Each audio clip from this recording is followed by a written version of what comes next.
Hello, আসসালামু আলাইকুম বন্ধুরা। দেখতে পাচ্ছেন আমার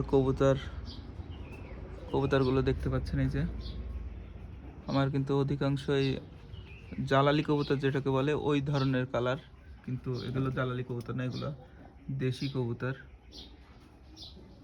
দেখতে পাচ্ছেন এই যে ডিম পাড়ছে, এই যে কিন্তু ডিম পাড়ছে, এই যে ডিম আছে। এই কবুতরগুলো বিক্রি হবে। এই যে কালারটা দেখেন।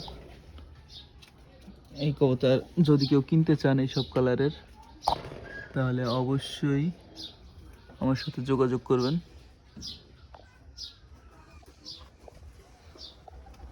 দেখতেই পাচ্ছেন আমার কবুতরগুলো অনেকগুলো আছে, যদিও ছেড়ে দেওয়ার কারণে সবগুলো বাইরে চলে গেছে। দেখতে পাচ্ছেন কালারগুলো। ওই যে কিন্তু একটা ডিম ফুটছে দেখা যাচ্ছে, ওই যে ডিমের খোসা।